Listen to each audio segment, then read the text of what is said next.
Using a Clorox disinfecting wipe to clean that stuck-on sauce from the stove feels like... Oh, boy.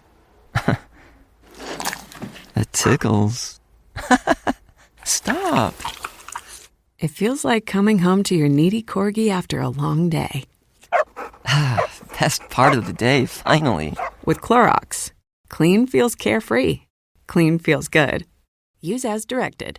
How many discounts does USAA Auto Insurance offer? Too many to say here. Multi-vehicle discount, safe driver discount, new vehicle discount, storage discount, legacy. How many discounts will you stack up? Visit USAA.com/auto discounts. Restrictions apply. This episode is brought to you by Polestar. There's only one true way to experience the all-electric luxury SUV Polestar 3, and that's to take a test drive. It can go from 0 to 60 in as little as 4.8 seconds with the dynamic handling of a sports car. But to truly understand how it commands the road, you need to be behind the wheel. Up to 350 miles of range, the 3D surround sound system by Bowers & Wilkins.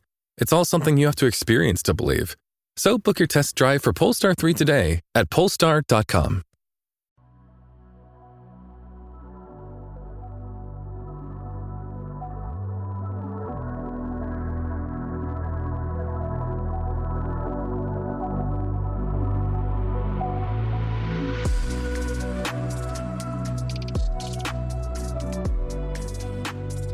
Welcome, everyone. My name is Andrew Zink. I'm super excited to welcome you to episode 1 of the Ghost of Tsushima Yotei podcast.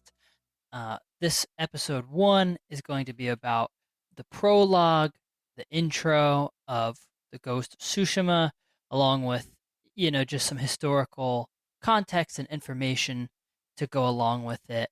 So we're just going to dive right in here. I'm going to cover the first, 5 minutes or so of the prologue and then, just add some historical context. Then we'll continue right along. So, the game opens up and, there's a narrator. It tells you you're in Tsushima, Japan. Tsushima is an island between the Korean peninsula and Japan, off of Japan's western coast, kind of southwestern. And so there's a narrator. The narrator is Jin Sakai, the protagonist you'll be playing as. And, he just tells you briefly that the Mongols are invading and that the invasion is brutal and that they, as samurai, are doing everything they can to slow it. So the game opens up with lines and lines of red banners of the samurai. And, a lot of them are mounted, but not all of them. And they're marching to what you find out is Komada Beach. Komada is a town on the western side of Tsushima, and this is where the Mongols are landing. So there's two named characters in this scene, Lord Shimura and Jin Sakai. Lord Shimura is kind of in charge of the Japanese forces on the island. Jin Sakai is Lord Shimura's nephew. And so Jin Sakai, as the narrator, says they're leading 80 samurai against thousands of Mongols landing on the island. So, they kind of get to the top of a hill, looking down at a beach where the Mongols are landing, and Lord Shimura he tells another person next to him, Lord Harunobu Adachi, to ride down and meet the Mongols on the beach. He says to them, Lord Adachi, go and break their spirits. So, you see Adachi ride down. Adachi gets to the bottom of the hill. He's surrounded by, what you can see on camera is dozens of Mongols, but, there's hundreds or thousands present in the area. He says he's in a very heroic, sort of honorable type of way. Adachi, states that he is descended from the legendary Yoshinobu Adachi, and he says, send out your best fighter. So then the Mongols send out their leader, someone named Khotun Khan, and, Adachi challenges him. Khotun Khan walks out with a drink, an alcoholic drink like wine or something, and looks around a bit, throws the drink on Adachi, and Adachi's looking kind of bewildered in the game in this cutscene, and then Khotun Khan grabs a torch from one of the nearby Mongol soldiers, throws it at Adachi, sets him on fire, given that he's covered in alcohol, and then turns around and grabs this really long, this huge weapon from one of the nearby soldiers and just cuts down Adachi right there. And I just have to say, I just found this intro to be so crazy, just totally unexpected. And, in all my years of watching TV, movies, playing video games, and just learning a lot about, different time periods, conflicts, I have never once seen someone throw a drink on someone else and then set them on fire with it. That was just totally crazy. And just a quick historical side note here. What I thought was really cool about this is it really illustrates two things.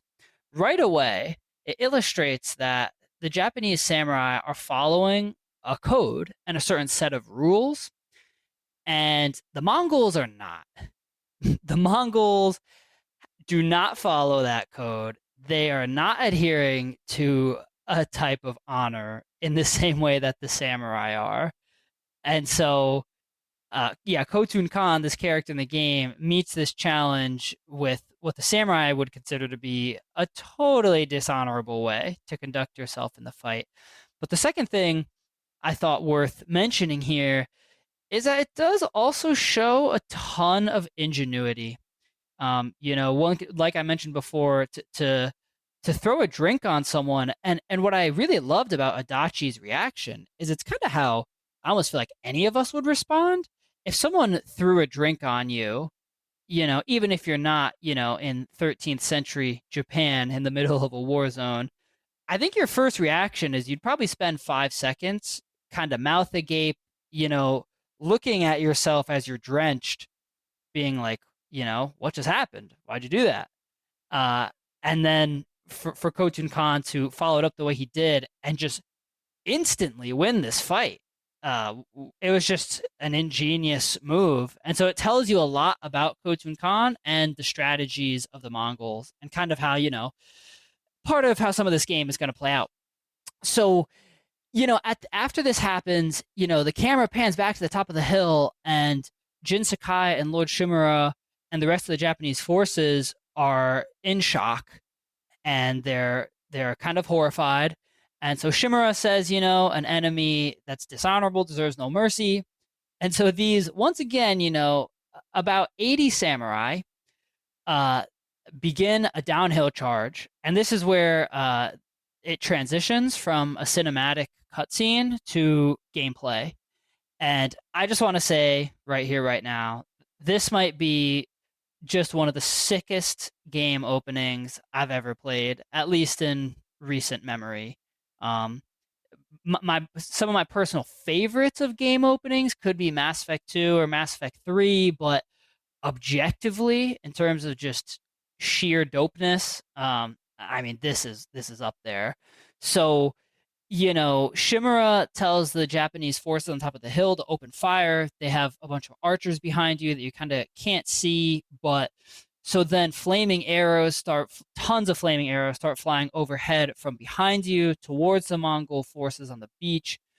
And the Japanese charge downhill, a lot of them on horseback, and then tons of Mongol arrows from ships that are anchored in the bay start incoming. And all around you, you start to see samurai and horses going down. The grass is on fire everywhere. Everything's burning. You're just charging through it. Just totally wild intro. And then the game teaches you can attack with the square button, if you're playing this on PlayStation, from horseback.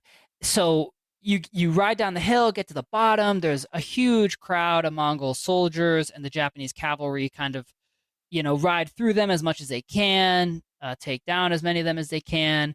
and then you continue riding along the beach until your horse gets killed in a huge explosion of fire.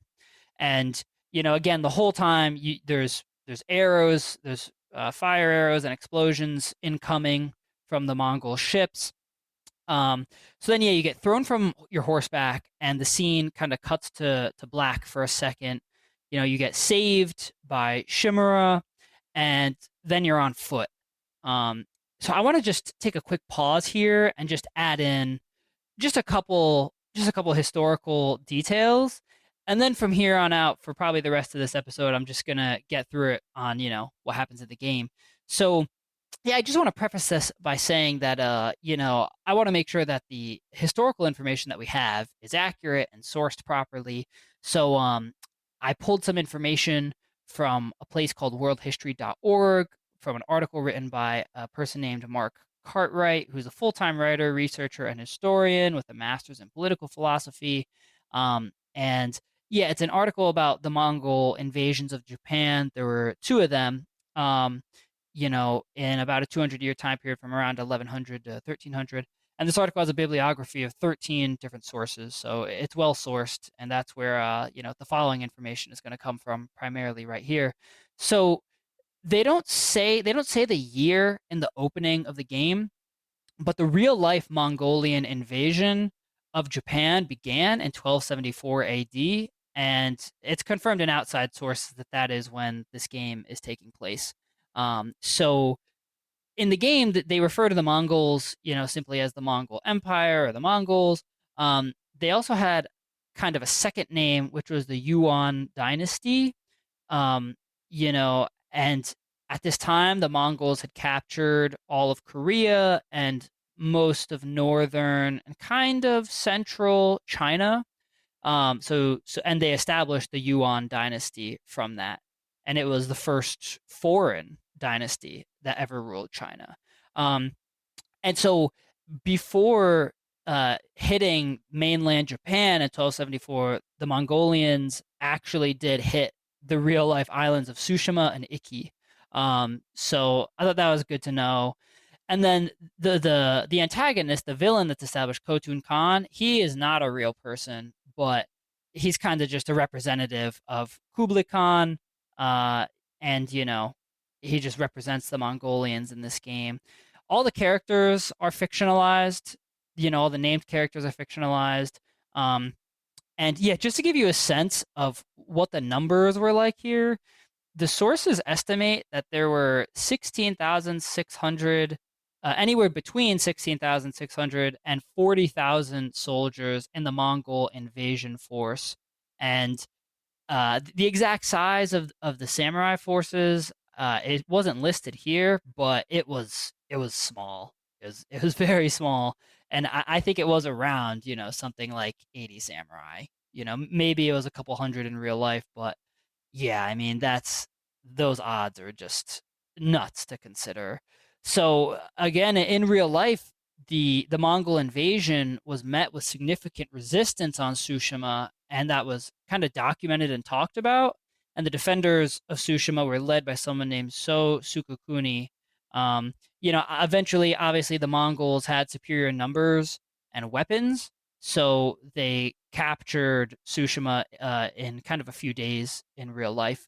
One last thing I wanted to mention here is that the Mongols were known for a lot of technological innovations, and some of these include double-horned bows and also gunpowder grenades fired by catapults. And I wanted to mention the gunpowder grenades mainly because if someone shoots a flaming arrow, like theoretically it's still just an arrow, but it's on fire, and it would still take it. It would still take, if it lands in grass or something, it would still take at least a couple seconds for the grass to catch fire. When you're riding down on this beach in the prologue of the game, there's literal explosions happening everywhere. So one of the things I was wondering while I was playing this was, what's actually causing these explosions? And it turns out in real life, the Mongolians did have gunpowder grenades that they fired via catapults. And I think there's another mechanism that they fired it by too, but I'm going to get to that, in a future episode. So yeah, the last couple things I'll mention is the Mongolians had armor-piercing crossbows and poisoned arrows. As far as I know, you don't really see those in the game, but yeah. So the gunpowder grenades kind of explains where those explosions could come from. So yeah, I think that kind of wraps up the historical context I want to do for now, and we'll just keep going on gameplay. So you're on foot, your horse has gone down. You and Shimura and maybe a dozen other samurai start heading up the beach and you then encounter the first real gameplay fight with Mongols. And they kind of teach you the controls and you just kind of get the feel of combat in the game. And then after dealing with the first group, Mongol reinforcements arrive, and then eventually you defeat them. But after defeating them, only Lord Shimura and Jin Sakai are left alive. And just right away, you just feel like you just feel the gravity of this situation, and just remembering that you started with 80 samurai, and like they were well equipped, there were archers behind them, and now it's just you two. And it's dark, it's nighttime, there's fire everywhere, just an incredibly intense atmosphere that they've created. And this is still in the first like 5 or 7 minutes of the game, so just really wild. So yeah, you walk along for a bit, and then a cutscene begins where you and Shimura see Khotun Khan on horseback on the next beach, and then you guys just charge him. Shimura just says, "Let's go get him." Basically, they charge him, and you're not even like halfway there before you get hit by fire explosions. And then yeah, eventually it cuts to black. Jin Sakai wakes up. He's been shot in the back by an arrow. Khotun Khan has Lord Shimura hostage on the beach right there. Jin Sakai tries to get up and go to him, and then he gets hit in the back with a second arrow. And then, yeah, then begins another cinematic scene with Khotun Khan where he's telling Lord Shimura that he's, studied Japanese languages, traditions, the geography of the island, where to hit first, where they think they can subjugate and where they think they can't. And so again, he's just demonstrating that, the Mongols are not just mindless barbarians here. There's a lot of sophistication that is going into their invasion and their tactics. And I loved all this. I was just eating this up. I thought it was so cool, how much thought they were putting into this. So yeah, eventually it kind of cuts to black, and you get the impression that, it's possible Khotun Khan killed Lord Shimura, but you don't really know. And then, yeah, Jin Sakai kind of starts to move. You can press the X button on the PS5 controller or PS4, whatever you're playing this on. And he kind of starts to move, and then it cuts to black. So at this point, you then wake up, and you're in this hidden alcove, and you're healed. Your armor's been taken off. You see kind of like a bucket of water with bloody rags, and you don't know where you are. So then you start making your way down from this hidden alcove where you can see a burning village, where you then meet the next character in the game. Her name is Yuna, and Yuna reveals that she saved you. And she tells you that the Mongols took Shimura to a place called Castle Kaneda, and Jin says that they have to rescue him. So, Yuna tells him that, she needs his help, but they kind of get going. And we'll get to that in a second, what Yuna needs his help with. So, they start to get moving through this burning village with Yuna, and this is where you kind of learn more of the basic gameplay. And Yuna tells Jin Sakai that his sword, his katana, which is a family heirloom, she sold it to someone in the village to get medical supplies and a few other things. So she takes you to get your sword back. And while you're making your way through the village, you kind of start learning sneaking, the stealth aspects of the game, and how you can kind of go through windows, crawl under certain crawl spaces, things like that. So eventually you make it to a house. You find out that the guy Yuna sold it to has been killed. And again, I just want to set the scene here. The Mongols are all over this village. You're seeing dead civilians everywhere. People are running. the Mongols are, killing people as you're making your way through the village. It's pretty terrifying. It's a pretty terrifying scene. And I just want to give a huge shout out to Sucker Punch for everything they did to bring this to life, because this really it sticks with you. So eventually, you get there, you find your sword, and as you pick up the sword, you enter a flashback cutscene, and it shows you a younger Jin Sakai training with Lord Shimura. And in the flashback, you then start to practice different types of attack to help you learn the real life game controls. And after this training scene is done, Shimura speaks with Sakai about the concepts of honor and what defines their family, what defines them as samurai. And so it becomes very clear right away that Lord Shimura is a mentor to Jin Sakai and has been from a very young age.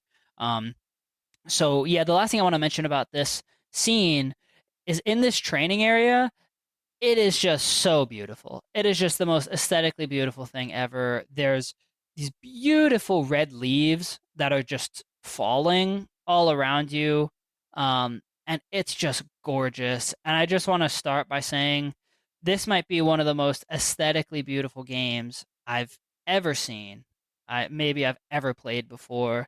And there's going to be a lot of times where I'm just breaking down what's happening in the game, and I just say, hold up, guys. I just want to tell you, this scene was so gorgeous, and I just want to shout that out.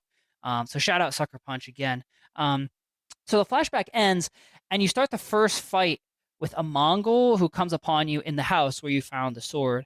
And this is kind of the first moment where you can use all the controls you just learned. And again, I just want to say, as you unsheath the sword, there is this sick string music, that plays. There's just like a couple string sounds as you pull the sword out of the sheath. Just so cool. So cool.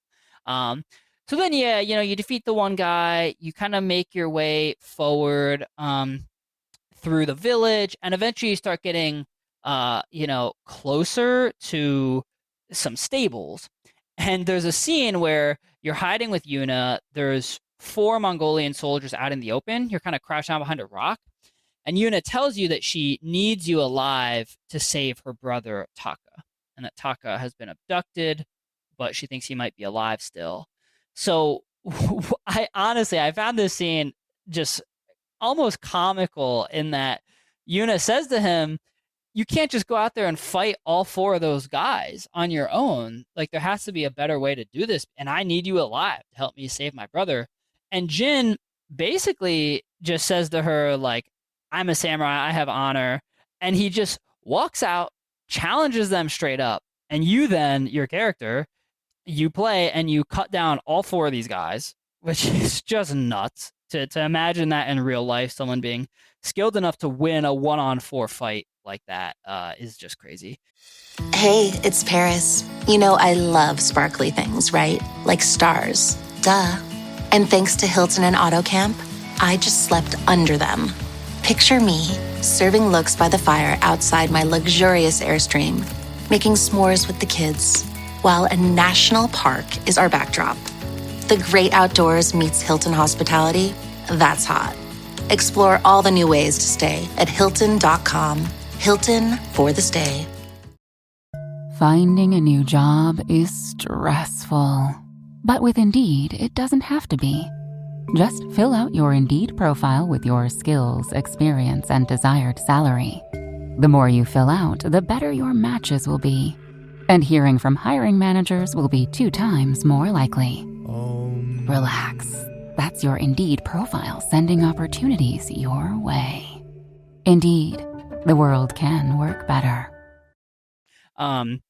So, yeah, then you talk with Yuna, you continue on to the stables, you kind of fight your way there, and once you get there, they tell you that there's 3 leftover samurai horses that had been left behind, and you can choose whichever one you want, and then you can choose a name to go with it. And they give you 3 options for names. There's Nobu, which means trust. There's Sora, which means sky. And there's Kage, which means shadow. I chose Sora for sky, mainly because it made me think of Kingdom Hearts, actually. And I I don't know. I didn't realize that maybe that was that was a name with meaning and naming the main character in Kingdom Hearts. So that was cool to learn too. So, eventually you make it to Castle Kaneda, to where you believe Lord Shimura is being held, and by Khotun Khan. And then after fighting through the outer defenses of the fort, you make it to the bridge of the main castle hold. And Khotun Khan comes out after being challenged by Jin Sakai, and he has Shimura in tow behind him. So, again, as I was playing this, I thought this was just crazy. And there's a moment before you get to the main bridge where Yuna, is kind of with you, and she's like, dude, what is your plan here? Like, we are alone, and the Mongols outnumber us like hundreds, thousands to one, and we're just going to go into this fort. So, you tell Yuna to stay behind and wait in the trees near the fort. There's a forest nearby with the horses, and kind of just be ready to go. So, yeah, you get to this bridge. Khotun Khan comes out, and the fight starts. Now, as far as gameplay is concerned, this isn't a fight you can win. It's just not possible. I honestly, I didn't even do that much damage to Khotun Khan before he basically head kicked my ass. So, and so eventually, there's like a scene where it shows Jin trying to stay upright, trying to fight more, and Khotun Khan like grabs him by the throat and throws him over this bridge, and it's a long fall. Like, it's so long, you can't even see how far it is that Jin Sakai falls. And I just want to say, I don't even know how Jin Sakai survived those 2 arrows in the back. The fact that Yuna managed to save him from that, I don't know. That's crazy. But at the same time, they have armor, and I don't know, maybe people were probably a lot tougher back then than we are now. So, yeah, so then the scene cuts to black after Jin Sakai is thrown off the bridge, and once again you're back to a flashback as young Jin Sakai, and the flashback is watching your father be killed, kind of by someone who looks like maybe a bandit or a raider or something, and you're hiding and watching it, and then once that scene ends, it allows you to play a little bit as a young Jin Sakai, and you're in like dress robe. You're clearly in, like a Sakai controlled castle or something. And you're told by, someone who works in the castle or works for the Sakai family that there's well-wishers who are there to offer support after the death of your father. And so it's clear that you're about to embark on a sort of, funeral type of scene. So then, yeah, you can walk forward as young Jin Sakai, and you eventually go outside. There's a long, winding path, that ends up going upstairs, and it's this incredibly sad but moving and peaceful scene of falling leaves. They almost looked kind of white to me. Obviously, there are no white leaves, but that's how it looked. And so, as you're going through this stone pathway, there's people crying, people talking about just what a good person your father was and what a hard day this is for the Sakai family. You don't really have any more information about who Jin Sakai's father really was, why he was killed, what happened. All we know is what we saw right there. So I'd say there's 2 important things that come out of this. As you're walking through past the crowd and greeting people, you can interact with 2 named characters. One of them, it says, is an Adachi person. So it's a woman, and, she shares the name as the person who was killed by Khotun Khan in the opening battle sequence on the beach. But it's a younger version of her, and you'll encounter her later in the game, but you can tell it's a younger version of her. And she basically just says that the Adachi clan is there to support you and stand by the Sakai family. So that was notable. And then after that, there's a person named Ishikawa who, just says that your father was a true samurai who really tried to stand up for common people and, just says he's there for you. So you don't get much more than that, but you do get those names right away. So, eventually you reach the top of some stone stairs, and Lord Shimura is there, and he says, that you will become his ward, and that the following day you'll go to train with him, and, stay with him for good as he raises you, basically. So, it was a really moving scene, and kind of gives you background about how Jin Sakai ended up where he was at Lord Shimura's side for the Mongolian invasion. So then the flashback ends, and Jin is waking up on the beach after being thrown off this bridge. And seriously, this must have been like, I don't know, a 60 or 70 foot fall or something, maybe more than that. Like, I don't know how he was alive after that, but he is, so whatever. And so then he sits in front of a stormy ocean, like looking out on the beach. And then he looks at the family emblem on the sword really closely. And then right then, they introduce you to the guiding wind concept in the game, where the wind will blow in the direction of, the quest that you're supposed to accomplish and the goals that you're following throughout the game. And I just want to say there's two things I absolutely love about this guiding wind. First of all, it's just practically speaking, in this game, it is nearly impossible to be lost, because anytime you don't know exactly where to go, you can swipe over on your controller, and the guiding wind will just start blowing in the direction that you're supposed to go. So as a gameplay mechanic, it's awesome. It's so awesome, so useful. I think as gamers, don't get me wrong, there's a benefit to being challenged to finding your way, but there's a fine line with that. And there's a threshold where if you feel lost, especially in adult life, you don't want to feel like you're wasting time. So having something that you can swipe and immediately shows you the proper direction is awesome. And then secondly, the guiding wind is just constantly creating this super cool atmospheric effect where there's just wind all around you, and it really makes you feel like, Tsushima is just this totally magical place. So just such a cool thing. I just wanted to shout out how awesome that is. So then you follow the guiding wind, and you're playing as Jin, and you go through kind of like a green field with a lot of grass, and again, it's not raining, but it's a gray sky. And there you find Yuna waiting with the horses. You inform her that you didn't succeed, and you guys decide to set out together to gain allies, eventually aiming to save Lord Shimura and rescue him from Castle Canada. So kind of right around here, you see a Mongolian patrol on horseback heads your way, and they teach you the mechanism of hiding in long grass, which is going to be just a core function throughout the whole game.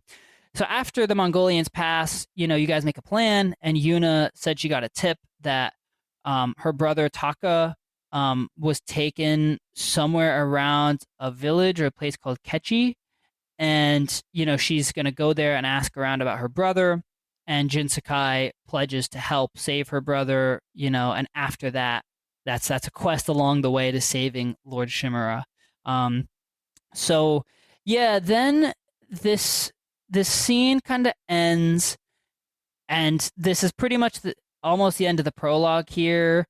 There's one final scene where it feels like it's a gameplay, but it's actually not. It's a cinematic, and it's Jin riding through, like, at first it's a green forest, and then you come out of the forest to a vast expanse of just this incredibly beautiful field full of white flowers, just as far as the eye can see in almost every direction.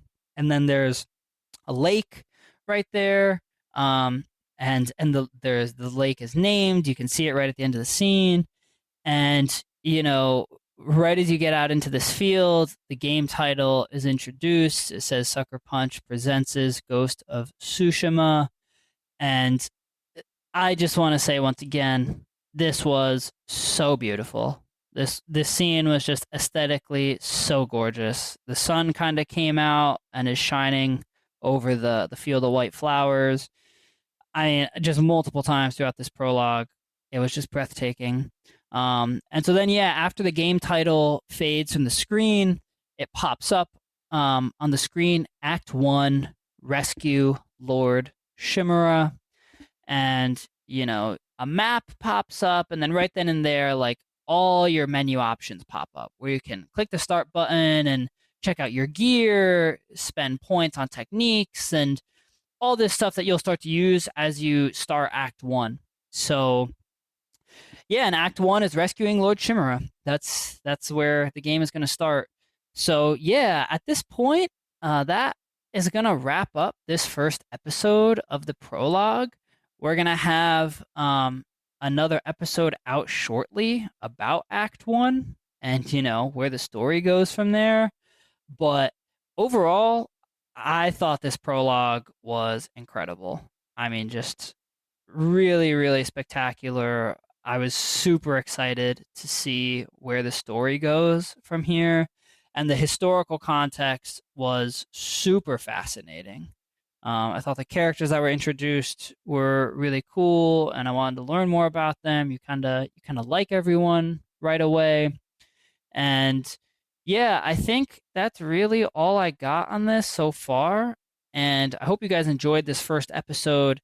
As you kind of saw, there's going to be this podcast is going to be a mix of, you know, covering the gameplay mechanics and exploring the missions and everything while sprinkling in, you know, historical context here and there. So I hope you guys enjoy the setup.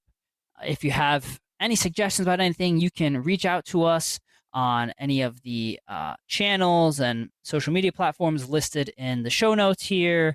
You can leave us a review, and I will read them at the mid-break of the show for future episodes. I'm super excited to be doing this. I want to thank you guys for tuning in, and stay wary if you're traveling the open road.